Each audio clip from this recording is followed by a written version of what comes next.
السلام علیکم. کورمیوالو څنګه یو؟ ښه یم، لوی اختر مو ډېر ډېر مبارک وي. کورمیوالو زموږ علاقه د ژوند علاقه دی، د لیدنې علاقه دی، د خلکو د راتګ والا علاقه دی. روان مستقبل د کورمې دی، د کورمې د غرونو دی، د کورمې د صحراګانو دی، د کورمې د سنو چمندونو دی.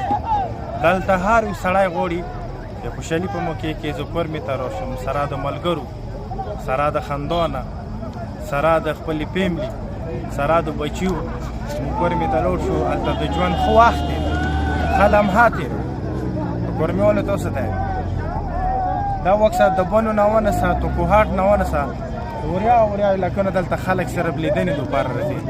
دغو خلکو ته که مو ماحول ور نه کړو، دغو خلکو ته که مو ریسپیکټ ور نه کړو، دغو خلکو ته که مو احترام ور نه کړو، دغو خلکو ته که مو امن ور نه کړو، نو دا خلک بیا دغې علاقې ته راتګ نه کوي.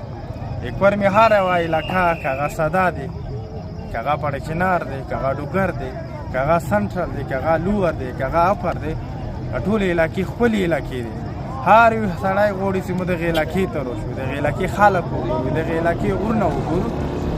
خو موږ تاسو دلته یوه فضا جوړه کړې ده، موږ تاسو دلته یو حالات جوړ کړي دي. هغه حالات دې ته مو نه پرېږدئ چې دلته خلک راشي، دلته خلک ژوند وکړي، دلته خلک روزګار وکړي، دلته خلک مینه وپلي، دلته خلک ورورولي وپلي، دلته خلک انسانیت وپلي. ټولو کورمیوالو ته یو خپل ذهنونه بدل کړو د تعصب نه، خپل ذهنونه لرې کړو نفرت. ژوند ډېر مختصر وخت دی، د مینې سره یې ولرو، د پیار محبت سره یې ولرو، د امن سره یې ولرو. ډېره مننه، بریالي اوسئ.